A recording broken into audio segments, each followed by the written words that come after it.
name's Shane Hart. Okay, I'm the CEO of a ticket management software company. We make utility ticket management. All right, and I've been doing it for about 10 years. When you look at things from behind the scenes, and really myself, I came right into the software kind of part of this industry. So I've been out in the field for various jobs, landscaping gigs, construction gigs, all through, but it's been nice to see behind the scenes how much stuff actually moves around back there and how much data we have in this industry. And it's a lot, and the amount of different technologies we have, 29 stakeholders in this industry. It's a really big process. So today, I'm going to talk about efficiency and utility locating. Okay, we're going to kind of describe the 15-5 goal and how we kind of track things and look to make improvements. All right. Just to raise a hands, I just want to kind of curious about who we have in this room. Do we have any excavators in this room? Hand up. We've got a few, because you're an important part. I mean, that's what you guys do. Locators. Any locate companies? Should be lots. See a few of my own as well. 811 centers, call centers.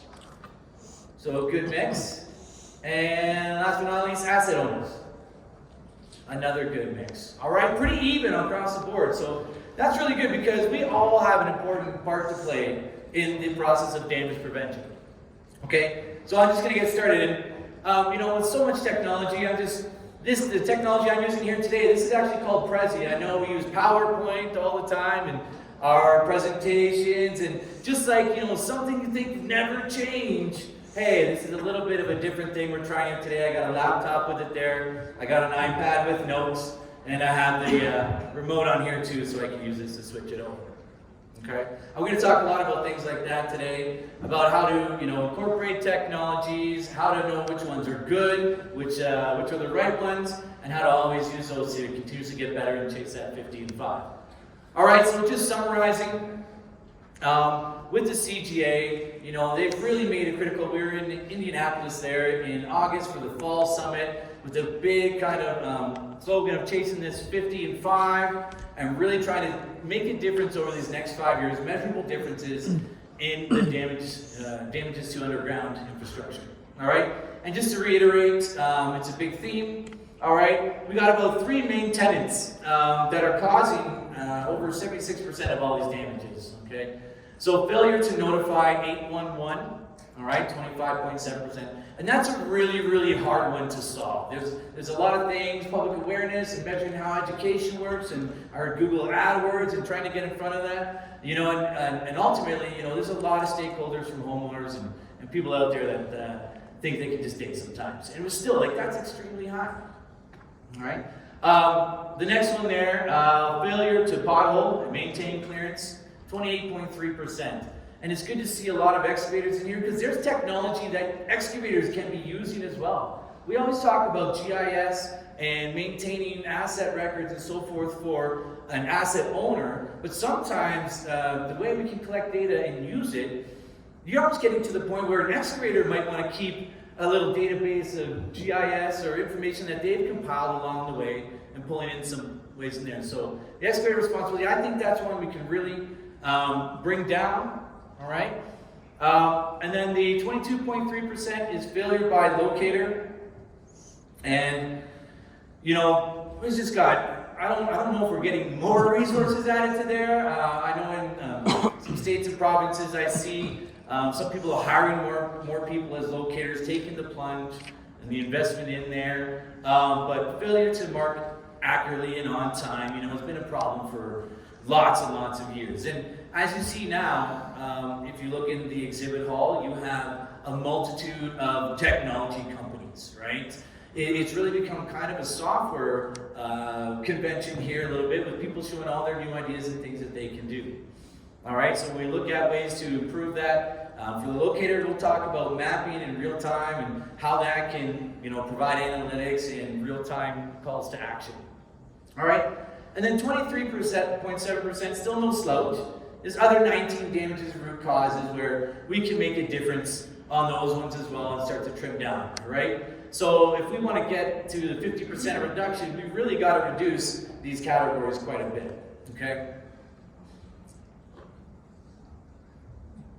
And that's just a summarized version. There's lots.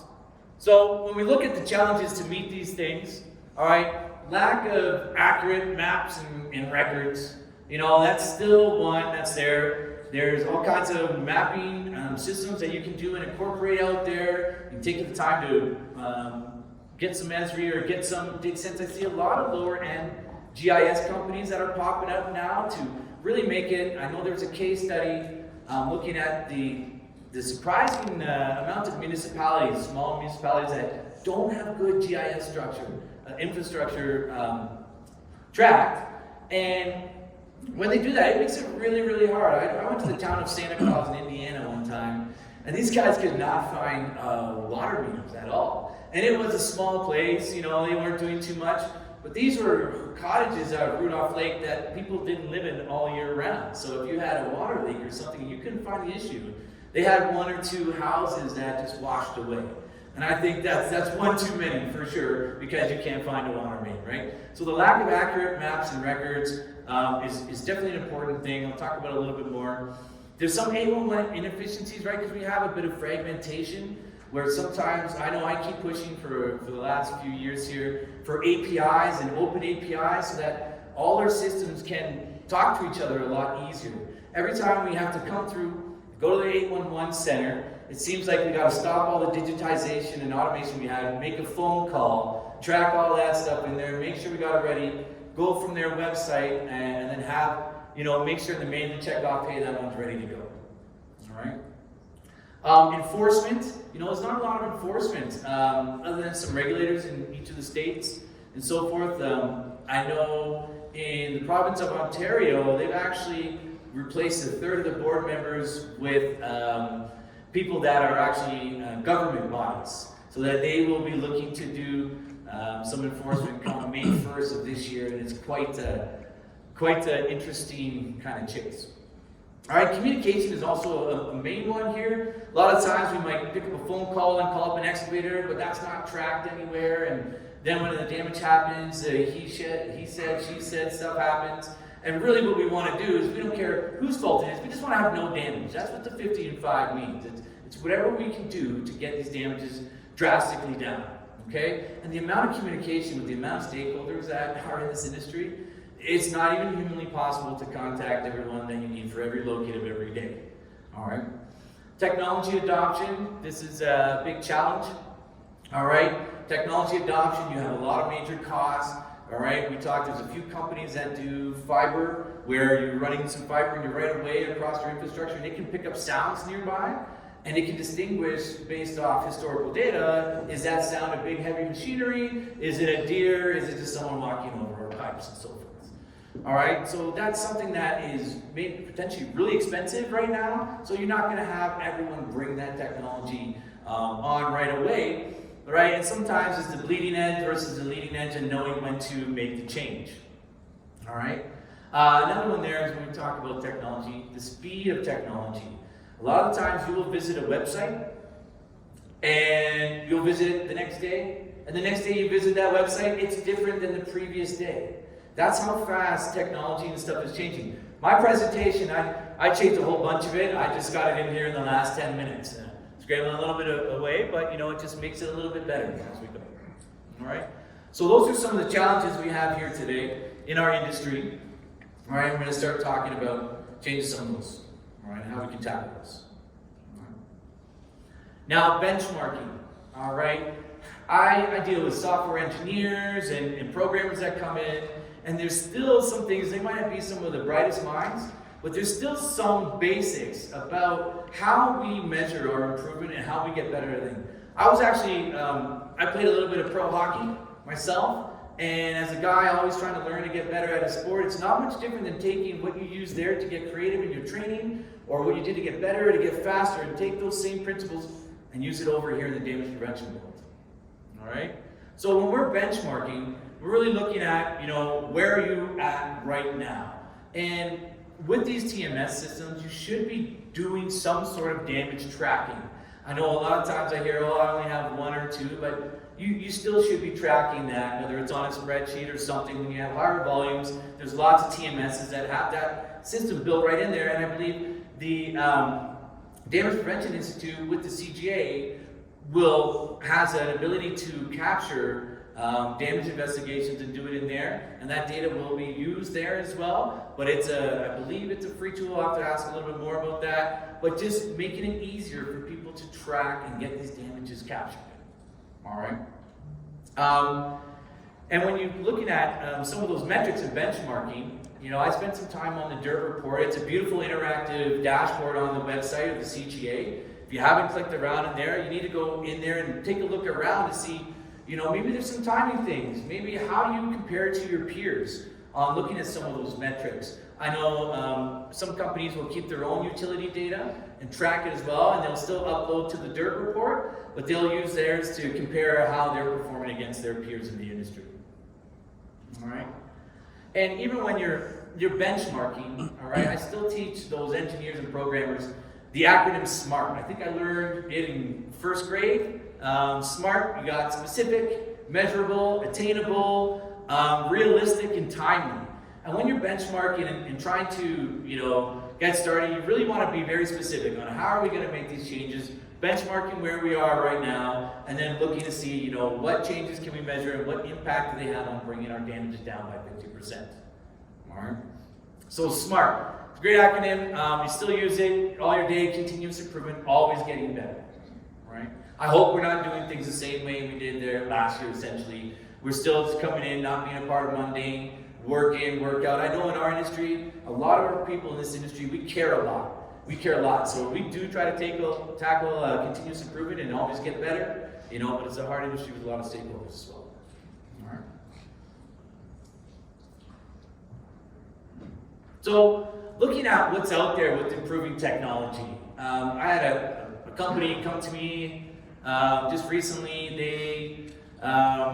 They have GPR and LiDAR on drones and doing a ton of photogrammetry. Photogrammetry is when you have a drone, it flies out, it does a path, and as it's going around, it's taking thousands of pictures all the time so that it can use those pictures to build a model with just pictures versus an expensive LiDAR system. All right? And that's more and more important as it's coming. Drone Deploy is a software that's used for the drones. It's very popular. You can do some more metrics, but what that company had come to me with was like, how can we take this data and make things that are directly serviceable to utility companies, right? And some of the benefits there on, looking at the drones, we can save a lot of time on inspections, right? We can go check assets a lot safer, and those are big benefits, but we can also do them on iteration. So we can increase the iteration of the amount of inspections that we do, so we can get more timely data to see what's happening to our infrastructure. All right? Adopting SUV practice, whether it's a process improvement, and I know this talk is about process improvement for the path. When you're looking at adopting SUV practices, right, the return on investment that we generally hear with SUE is somewhere about the 3.5% ROI. So when you spend your time to plan and make sure about where things are going and where you're doing, that planning process is very crucial. I know there's some UCCs, utility coordination committees. I was joined one in Portland not too long ago, and it was great just to see it. People get together to really plan those things out because they found that valuable. All right. So improved SUE, the ASCE 75-22 just recently come out, and we're starting to see a lot more standards about mapping as well and forcing to maintain your records. All right. I talked about the companies that do the fiber detection or the sound detection. So that's an improving technology, and I'm trying to talk about each one of these kind of specifically. It might be a high cost right now, but just like anything in technology, as it gets faster for AI models, most of that money is on processing right now, but that'll speed up too. All right. So it's something you might want to, if it's something you don't want to adopt right now, you might want to keep an eye out on it, pay attention to it, see where some of your areas, you could run a cheap pilot or something like that, and then really make a strong decision, a cost-benefit analysis on when you want to bring that whole thing on and put it in there. All right. Now, ticket management systems, I feel like this is kind of like the Super Bowl of ticket management systems as well for locates in this industry. But there's so many features. These ticket management systems for locates are not like any others, okay? If I'm doing HVAC, okay, and someone calls me for an HVAC job, I'm gonna schedule that job, and we're gonna make sure we go do it. And if I need to hire more people to go do it, we're gonna go hire more people, because I'm gonna get the return back every time. The way Locates operate, there's no real other process that's just like, here's all the tickets, good luck.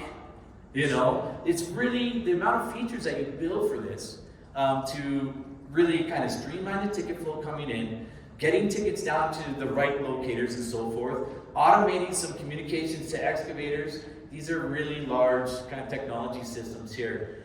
So when you really look at a TMS, I know when we send out a flyer or someone about our software, we list a whole bunch of features that, you know, I think it's like 30 features people want to check around. We actually provide them like a checklist to do their due diligence, to go and compare across the other softwares, all right? Mapping and GIS integrations, okay, this is a very key one. If you don't, you know, if you don't have your GIS updated and so forth, you don't have a process for improving it. We've been doing this for a long time. Every time you do a locate, even if you don't map it or do something, you should track, hey, that this locate did not match what we had in our GIS.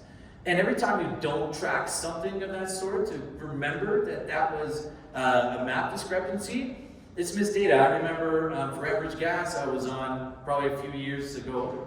We looked at damages for the month, and there was about 6 damages. And 5 of the 6 damages were mapping discrepancies that could have been fixed. And they actually had notes in the mapping from someone there that might have done it. Hey, 3 years ago they did this here, but they didn't know the change that they made in there. All right.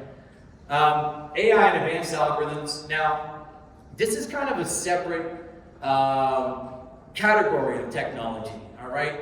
This is a rapidly growing space, and I'm going to break it down a little bit more into the types of AI here. But really, as you get all this other stuff up there, all right, and you put in these different technologies, what it does is builds more and more data.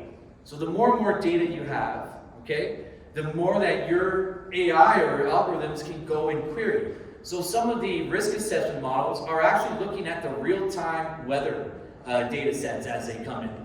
Right? You might even compare that with some traffic reports and so forth.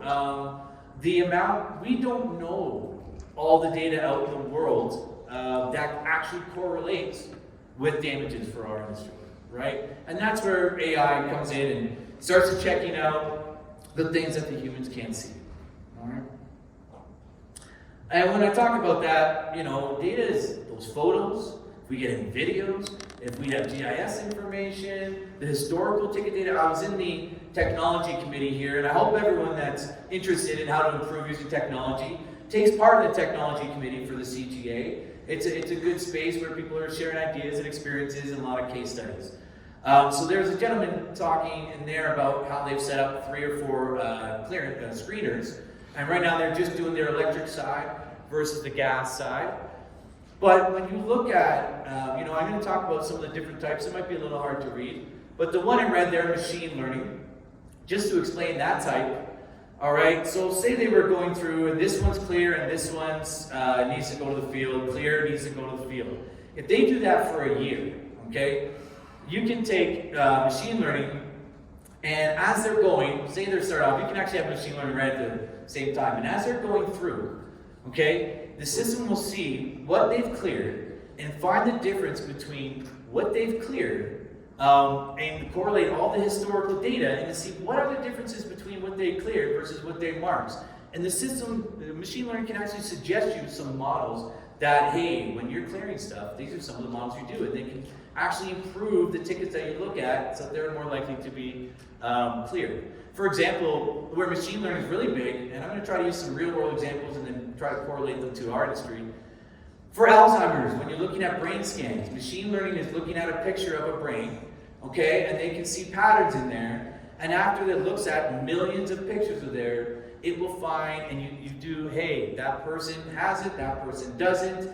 It can attribute all those kind of outcomes to all the scans that they have, and they will find patterns in those brain scans that no human eye can detect. And it's already in use some areas and research. And doctors are blown away. It's already outperforming doctors that have been doing this stuff for years and years, all right? So when you're doing machine learning, it's looking at things that you don't even know correlate. We actually built a NFL football game picking. We're trying a lot of the bet craze, so we built an evolutionary algorithm to try and predict outcomes for NFL games in a similar fashion, where you would look at historical data, what was the scores, what were the things that happened in the game, and we bought a whole 30 years of data, and it would actually kind of evolve with the trends of the NFL games. All right? So that's machine learning. Neural networks, when we talk about neural networks, we're trying to build kind of like almost a user. So the real life examples like Watson from IBM, that's the thing that competes in Go or in chess. And what you do, you're building a neural network over time. And maybe in the future in our industry, this could be done for automating a locate coordinator. Right? Here's the things we do every day. It's something there in just a planning phase, but it can get really good at capturing, hey, whether it's playing chess or coordinating a locate to make sure it's safe to dig, there might be a kind of a similar kind of process. Natural language processing, we talk about large language models, all right? So this is, if anyone's on Reddit or so forth, Reddit is always known as this is something that's teaching people how to talk. So we're teaching robots how to talk. So it'll scour all Reddit, look at all the humans that are on there and how they converse, and it'll take all that data so that it can generate, this is a chat GPT. And when we talk about automating the communication in our industry and trying to get, speed up how much we can do with little resources, this is something that's going to touch on our industry. All right. And the last one there is robotics. Another case study from the technology committee was talking about GPR actually on the bucket of the excavator. So at that point, right, you have robotics. That excavator might have a direct connection to a GIS system. It might it knows where it is, it's a GPS system. And at the same time, it can have the GPR system on there to be scanning while it works. All right. I was just going to talk about one other one that's really interesting, and I like kind of explaining how these things work. For my customers, it's so important for us to educate on software, because anytime that they understand the problems a little bit better, it makes a really nice working environment, and you create better solutions. Because sometimes we have to rely on our users for a bit of testing and for a bit of bug hunting. For example, we actually stopped building the native apps. We actually went with an Angular web app because of the speed of deployment to be able to fix some things, and so forth. Right. So I just want to talk about Exodigo a little bit. It's when you're looking at satellite imagery, okay, a lot of locators when they go out there, they are looking right away, I call them last minute visual inspectors as well. They look at a lot of surface structures to see where things might be, because they're using all their experience and their eyes to make sure that they can make improvements and make a good locate. So what something like Exodigo does is it will take sections of aerial imagery, and there's lots of aerial imagery, there's public aerial imagery, a lot of people might have their own, but it can get smarter, and you compare that section to your GIS map, and it will try to reverse engineer that GIS map using surface structures, all right, or like things on the surface, and then it'll get smarter, and then when it looks at it, it can take a guess at what might be out there. And I know I've talked to a few people that, as an additional piece, a way of automating something for the locator, maybe something like that to help us say, hey, this might be where things are on top of where that map is. And you can see as all these mapping platforms we have, whether we map something out there in the real world in real time, compare that to our GIS, compare it to a satellite imagery, compare it to another site as well, you start to get stats. All right, and when you have a lot of map layers, I know some of these big infrastructure owners, you have multiple assets and layers on your mapping, and it can be tough even to design a standardization for what legends and symbols should be in your Esri or in your GIS mapping, right? Okay, so let's go to the next one there. All right, so with all this technology and so forth, it's an ever-changing world that we're locating in and trying to identify the utilities. And we're making strides, but we have some big challenges up ahead here with increased spending in the Infrastructure Act coming. And you see a lot more money coming in the industry as well, from outside of it from before. So it's great to see those things, but it's also going to provide a lot of challenges with maybe some extra resources for us to chase. So just some things about effective training and adoption here. We do want to align our technologies with the best practices, but there's times, and again I keep referencing the technology committee from earlier today, there's times where the technology might surpass the best practice. And they actually talked about best practice being a little bit more agile to be able to account for some of the changes in technologies and the ways that we might actually do things. All right. So the adoption curve, and I talked earlier about the bleeding edge versus the leading edge. So for the adoption curve, these are kind of the categories. You have innovators, you got early adopters, and then you start getting the early majority, the late majority, and the laggards. In our industry, when you're doing your cost benefits and choices, we're closer to 100% trying to be certain of when we're doing stuff. That's why sometimes we can't do something where it's 90%. I know some cases we talk about the risk assessments, but some big damages still happen from gas services and from smaller infrastructure as well. All right. Communication automation. This is one that it's so key. Whenever we have to call the call center, put it in manually back, or the excavator has to manually go check in something, sometimes you need to hit that excavator right in the face. So sometimes when we have a high profile, we're actually checking the GIS as an additional screen check on top of the call center, and we'll check for high profiles or certain attributes in the actual Azure GIS system. And we'll automate right away. Hey, there's a high-profile infrastructure, Mr. Excavator or Ms. Excavator, in your area. And that communication, you might communicate with them a few times. Hey, that's high profile out there. Hey, at the same time, we've had to reschedule your date. This might be your new date. At the same time, maybe it's unlocatable. And I know some of my locate companies, they actually use like a flag, like a landscape flag stick.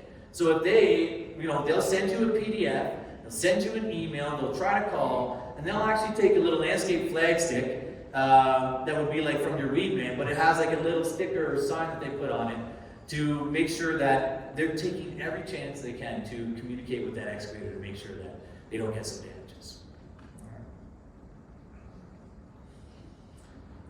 Certification and new equipment. Like again, I talked about the ASCE and some of the new processes and stuff that are coming out. And you'll start to see some associations, I believe. In Canada, there's one called the CUIR, I believe. I think it's similar here, where we're starting to get groups together, associations, where we want to make sure all our stuff is mapped out underground. And when we have people to do that, they can help champion, help organize people how to get that, how to get to that level. And even sharing amongst your peers for those things, right? If you're a small municipality and you have other municipalities that struggle with their GIS data, and you find something that's really nice, you need something for sure. Right? Now, just looking at some examples in the real world, where it's starting to meet the 15-5 goal and starting to take steps. I think once it's kicked off, we're already in the 15-5 chase. So we've really got to look to start to implement these processes and technological advancements there.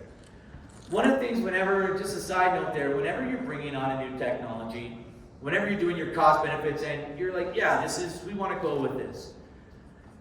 We always run in parallel until you're certain of something. So, and you hear, I don't know the term, about a cutover date. So whenever you're doing something, you're trying something, you run in parallel to make sure you can compare it to the previous process. All right. Now, I want to talk about Chicago 811 because they've actually had some major reductions in the damages. And what they've done, I believe it's Julie 811, they've actually intercepted parts of the SUE process so that when they get involved in the planning and coordinating stage, at the actual 811 level, they can intercept, and they're actually pushing back on some firms to say, no, we need you to go over here versus over here. And it's kind of like bringing that 811 center into a bit of a UCC, a utility coordinating council, where they can help guide things to be in better places. And then as they get better organization, right, they can prevent damages. Now, I don't know if that always applies to the fiber companies and so forth and the telecoms. I feel like that's always something we're trying to chase, and some large locates and lots of construction happening. All right, and anytime when you're doing those things, you have the risk versus reward. Maybe that doesn't work everywhere. I know that's primarily Chicago, but that solution might not work in kind of rural environments as much. All right. The Noir and Click, I talked about these, the Canadian and the US ones, where it's associations. These are just the names of one in England, and the Click one is in the Netherlands. Very similar things. It's about, you know, government bodies creating associations that are trying to force everyone to get all their stuff mapped out and tracked. All right. More standardization between the 811 centers and regulations. This is an ongoing battle. Out of the 50 states, I believe there's about 5 different softwares that run call centers. And if you're an excavator or a utility company that operates across states, this can be very difficult for you to kind of manage all this stuff in there. And that's sometimes, you know, what's used as a term in one call center versus used in a term in another can be different sometimes, whether it's a meeting ticket or a meeting to call type or standard emergency or priorities, how they send over a damage. A lot of those things can be very different across. And when you're there as a technology provider, you're spending a lot of your time building parsers. Which, trust me, no one wants to ever build parsers. They are a bane of our existence for sure. And all it is us having to build programs that pull the text in, where if you had APIs, you would get certain things directly, and it'd save you a lot of time. And then if we shared some of those names, even when I'm talking to my programmers and so forth in our what we call our bullpen, you know, the terms we use when we're talking about one thing to the other, you use a different term, and next thing you know, you get an entirely different thing built. All right? So even in our industry, you know, or the standards come across from the 811s, we might not be there now. We always kind of want to be moving towards each other. All right? And that's something for everyone to always strive towards. All right? And the importance of efficiency. All right, when we're trying to do locates, we have, when you look at, say, on the dirt, the digitized dirt dashboard, it'll actually have a calendar of hotspots where you can see, you know, where most of these damages occur. And the importance of efficiency is if you are inefficient at that period of time and you get behind, it's really, really hard to catch up. All right, so that's the importance of the efficiency, especially when, you know, the Infrastructure Act funding is coming down, construction growth, and labor shortages. This problem of locating is not getting easier. And we cannot solve it with just people. We have to take on more technologies. If you don't have a TMS system, you have to have one, right? Minimizing sometimes, you know, it's hard when you have management, you're looking at damages, and we're trying to reduce 50% of total damages, all right? It's very specific. Sometimes at your company, it might be more important to your company that, hey, the price of that damage is a lot more important than the number of damages and so forth, right? And so it's very important to see, you know, where some of your different goals and incentives come from as well, and when you're measuring and chasing. And when we talk about efficiency, for locators especially, I still see lots of locators drive by a ticket that they could have knocked off. Even on there, we're working on things where we're strategically picking the ticket to reschedule because it might actually provide us a more optimized route if we reschedule an outlier outside of that route. Okay? Our system, we do routing. It's not just routing though. We actually allow you to do algorithms where you might have to route tickets based on compliance because you're falling behind. You might have to cater to an area just for production. You might have someone that might be new that might only want certain tickets. And so this is when we talk about getting specific and getting more detail than what is, hey, we have routing, but asking the question, okay, well, what is that doing actually? And everyone kind of knowing how that works. When we do ours, it's expensive to route, it is. You can do up to 23 on Google for free. And then they start charging you if it's more than that. And if you ask programmers, it's called the traveling salesman problem. It's expensive, it's a lot of combinatorics, but there's some methods out there that should be able to make that easier for you. And even for a locator, guys that have been doing it for 20 years, when we tested our things out, we took some of the highest producers for locates, and then would take our algorithms and put it on them, because we would never want a locator to make less money. right? We care about them a lot. We want them to make money and stay safe and be able to do the job. So if we're helping them, not only are we helping them to do an efficient route, and we would welcome them to try and critique our route that we've chosen, the system has chose, but you're also saving them time from having to make all those decisions and make all those choices and set it out and plan it, right? So that's just a small example of their, hey, if I put you on some sort of routing of some sort, it just speeds up, hey, a little bit of your planning, and it's just a tool, all right?